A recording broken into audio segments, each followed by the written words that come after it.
He was 19 of 33 for 259 yards, 2 touchdowns. I think really what the takeaway from this game was are some things that don't show up in the box score. The 4th down throw at the end of the game, which was behind Trent Taylor. The end zone shot to Kendrick Bourne, which was underneath him. And the throw to George Kittle that got broken up in the end zone on that last drive. And the throw to George Kittle that almost got him cut in half by Budda Baker and knocked him out of the game for the time being. He was in the era of the games that the Niners play matter, which is now a year and change. I thought it was 19, 20 games, right? Not many. 16, 3 playoff games, including the Super Bowl, and this one, that's 20. I thought it was one of his worst. Now, last year coming out of the Tampa game, he didn't look good in the opener. The Cincy game, they won handily, but he made a couple questionable decisions. But in this game, when they needed him to elevate because they had 3 receivers left by the end of the game, and they were Dante Pettis, Kendrick Bourne, and Trent Taylor, he didn't. Yeah, I don't even know where to start. I guess we have to start toward the end of the game because I thought his most egregious pass was the one before the half to Kittle. I mean, this is your franchise player. To lay him out like that and put him in a position where it looked like he rushed the throw, wasn't quite in his hands. And, I mean, it's not like Kittle's 5'11". I mean, he's pretty tall. Kittle had to leap. They got really lucky that they didn't tear his ACL or break his knee, right, or break his leg, right? I mean, that could have been disastrous. That's the type play where you win or lose, you have an off game, which he was terrible in this game for the most part. You put your best player in harm's way. Like that to me, guy, is kind of unacceptable. Like that's the type shit. Kyle, when he watches the film, I mean, I'm sure he's angry tonight. Luckily, he's got young kids. You go home, it eases you up a little bit.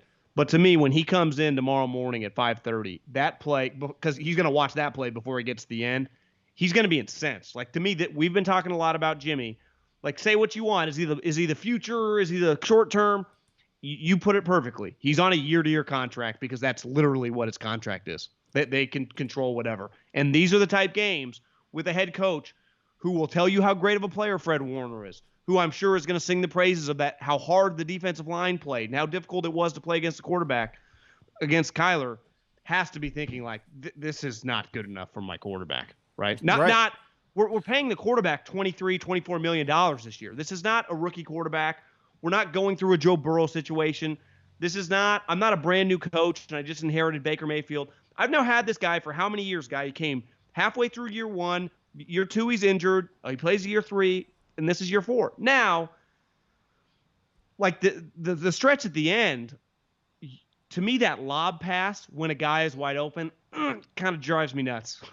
When you got a guy open, the only way a guy like Patrick Peterson can get to the ball, and he's an explosive athlete, is if you put the ball in the air. If you throw a strike, and I'm not talking Brett Favre line drive, but put more fucking zip to it so it gets to the guy, and you have to miss long, because if you miss short, it's the only place the DB can make the play on the ball. I know you're hard on the last play.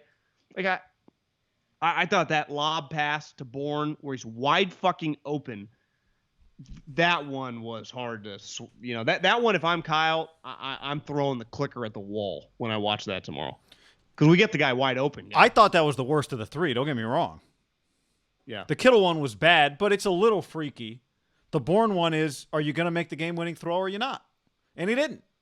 And then the Trent Taylor play, again, I like the combination of those 2 throws at the end were game-winning plays that didn't get made. Now, like the Super Bowl, he was on his way to being the Super Bowl MVP if he just hits Emmanuel Sanders. But that's what we talked about it after that game. Like, that's what this game is, right? We've watched enough great quarterbacks, average quarterbacks, bad quarterbacks. Do you make the throw in the moment that is everything? And, you can call it choke or you can not. I don't like using that because it assumes a lot about what's going through a guy's head. And I'm not saying but what I am saying is there were 2 massive throws at the end of the game that he had to make that he didn't make. And again, not to be repetitive, but this was the game when you need your quarterback to be great because you had no Brandon Ayuk, because you had no Deebo Samuel. And that would be the defense of Jimmy. It's like he is playing with Pettis, who on legitimate a play defense where he kind of overthrew him. They never showed a replay. Hey, Dante, If I was giving you words of the wise, jump. Because when Kyle watches that play tomorrow, he's going to be like, listen, I can live with an overthrow. But or Wes Welker, you have to fucking make an effort to dive for the ball. Like, Dante, you were just in the doghouse all season long. If anything, like when you watch the defensive players, you go, God, Armstead, Witherspoon, Kwan Williams. Kwan Williams, I always call him Alexander. Kwan, it's because Quan Alexander, Kwan Williams. Even Emmanuel Mosley, who's just not good enough, plays his ass off. I mean, these guys, Tart, Jimmy Ward, Dante, can you just fucking play hard? Say what you want about George Kittle. I don't know if he's now 30, 50, 80%. I always feel like, you know what, George, Juszczyk, these guys are giving me everything I got. Dante, what the fuck? Like, how do you not die for that ball? Just as someone who's been around NFL coaches, you're not going to play ever again once these humans come back. Felt a little too cool, right? My one issue I have, and I don't, you'd have to like know the play calls, but if he's running routes, I mean, he's an option. How do they not target Kittle in the second half? To me, he had 5 total targets. He had 4 catches in the first half. He's out there. To me, when I'm playing with Trent Taylor and I'm playing with Pettis, if I'm gonna lose, okay, it's the National Football League. Those guys have nice cars too, and they got some really rich guys, right? Chandler Jones, Budda Baker's now rich, Kyler's rich, DeAndre's really rich. Like, so they got some high level players. Isaiah Simmons drafted high. Is he good or not? We'll find out. But he makes a lot of money. So it's like, listen, it's the National Football League. But the best player on my team, who once he comes back and moving around, it's like I didn't really notice Kittle limping, right? I didn't. I don't know if you did. Yeah, I don't know if he's. I gotta get him. Like I gotta go down with all my receivers out. Minimum 8-9 targets. It's legit. He had 5. It's totally legit. But I think all 5 came in the first half. Did he have a target in the second half? I don't think so. Well, there was a play that got set up that I think they were trying to get him the ball and they weren't able to on like a screen. He definitely had 4 for 44 at the half. He did, right? yeah. All that said is legitimate. I mean, Richie James got hurt, so that's why they were down to 3 receivers. But again, but Richie James still Richie James, right? Yeah, but again, he had 2 throws at the end of the game. Like if we're talking about Jimmy. We're talking about him, not all this other stuff. Like, well, that's my point. If I'm Jimmy, I'm going down with Kittle. I'm just saying he had those 2 throws to make or not make, and they didn't get made. Critical. They weren't like, oh, well, he had another chance. No, he missed the 1 throw. Then he had another chance, and he didn't make that throw. Well, I actually think Spielman's pretty good. No one ever talks about him as an analyst. He's just pretty meat and potatoes, but he's just a football guy. They broke down that last play and he's like, he's open on that quick out, on the 5-6 yard out. This is not the Big 12. In the NFL, it's really like you're open for 2 steps. And that ball, and Brady and Breeze they've gone to the Hall of Fame off those throws, right? Manning. Even when Rivers was good. That timing out. That ball has to be out of your hand before the cut. If you're going to live and die with Trent Taylor, you got to at least give him a chance because it was Byron Murphy's actually not bad. No. Made a play on the ball, but the only reason he was able to make a play on the ball is because he was late. And then for a split second, I'm thinking, was that the play designed to go to him, or was he trying to go to Kittle, and Kittle's double covered, so he has to go turn there, it's too late? Listen, I'm not trying to nitpick. Kyle knows way more about offensive play calling than I do. I don't know. My counter is just the plays that we're talking about. They were the play. Like if I'm Kyle, do you mark that down as a bad play call or a good play call? Well, unless to me, if that's your secondary option, like I can't totally blame Jimmy for being a step late. If the play is we're running the quick out, the throw was still behind him. The ball was not only late, it was behind. Yeah, well, I mean, I just think Jimmy Garoppolo's not that accurate guy. You add up that pass, you add up the Bourne pass, you add up some of the Kittle passes. You have just some of like I give this McKinnon guy a lot of credit.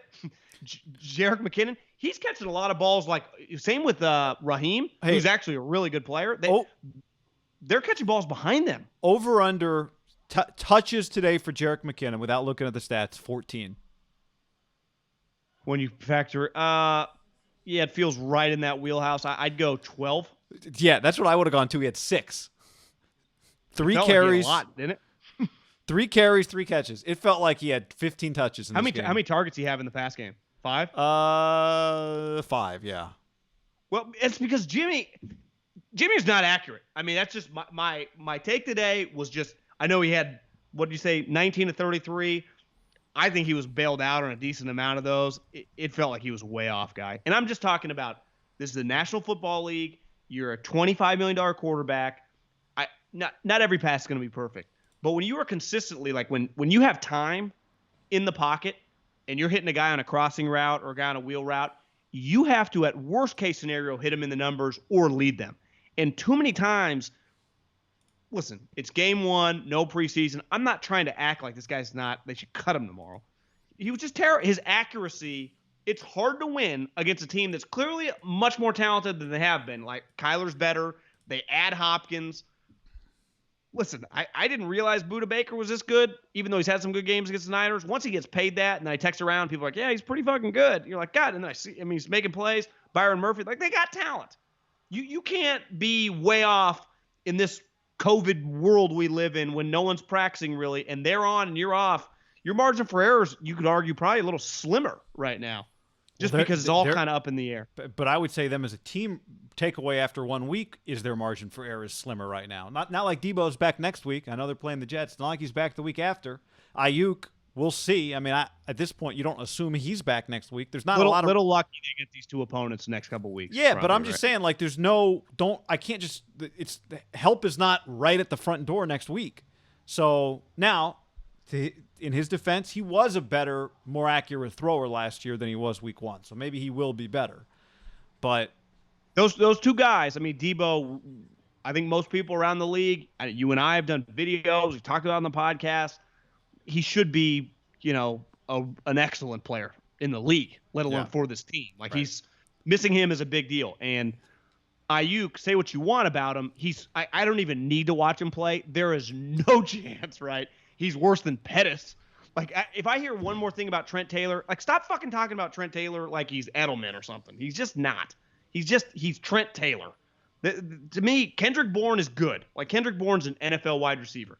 Kittle, Juszczyk, high-level players. The rest of them are just not great. And to me, Ayuk, Debo, you're right. But, I mean, the reality is you just got it. They're going to have to win a couple games with throwing the ball to Trent Taylor. Yeah, well, and this goes back to, well, you being too hard on Jimmy. Now, you don't see Kyler Murray the next 2 weeks. That helps. No, but it's just this is their reality right now. They need him to be better than he was today. That's it. Yeah, the receiver thing is a big deal. They just need him to be better than he was today. Well, I think there's a balance, right? Because I don't hold that much against him when shit hits the fan and he's getting chased and he makes some crazy throws. Because there was a pass where turns out to be pass interference, and you immediately text me like, oh my God. It's like, Jimmy, that was the third down. You didn't know that was going to be PI. You got bailed out. That could have easily been picked, because that's the type pass that he made at several points last year during the season that are just killers, right? I think there were so many plays in this game that Kyle's going to be like, oh my God. I thought the play clock expired on that play too, by the way. I did too. You could argue their quarterback play, just watching the NFL all day for the last 8 hours. I had grand plans. I'm like, I'm going to get a workout first thing in the morning. Why would you do that? Well, just to get the juices going and everything. And by about noon today, I was already on my second meal. I was drinking a soda. I'm like, well, this is fucking, I'm like a pig and shit. If Jimmy plays bad against good teams, like, they're not going to be, because their defense is going to be slightly worse than it was last year. Yep. Did you hear Javon Kinlaw's name one time today? Yeah, he had a sweet tackle early in the game. Okay. I thought he had a good pressure in the goal line early in the game. I thought he was I thought he was fine. I have to go back and I'm not saying he was bad or anything, but just you felt DeForest every other series. Like, their defense is still good. But my point is, now their offense is missing all these pieces. Their margin for error with Jimmy Garoppolo right now, maybe it's a little bigger these next 2 weeks. I mean, the Jets stink. We'll see about the Giants on Monday night. I don't think they're going to be that good. But if they're undermanned as this season goes, and it's just the way the league happens, right? Kittle could roll an ankle. Juszczyk could get hurt. Raheem Mostert could get hurt. They're going to need Jimmy, and they had it at times last year in the second half of the season. You can't be this bad against a team that, we'll see how good the Cardinals end up being, but they clearly have talent. You will lose in the NFL. Yeah. Like, to me, he was the culprit. Like, I don't blame the offensive line. Yes. I don't blame even Emmanuel Mosley, like, all game long. It's like, oh, they're getting worked on the left side. But it's like, that motherfucker never stops. He keeps making tackles. It's like, God, this guy, I can't ask Emmanuel Mosley to lock down DeAndre Hopkins. But it's like, this guy's just laying it on the line every play, right? If anything, it's on the coaches. Like, he has limitations. If you're going to put him out there, you got to live with the limitations. Jimmy, at this point in time, I'm not asking him to be Troy Aikman or something, but you got to be better than that. Yep. It was an atrocious performance. 0-1, John. They're 0-1.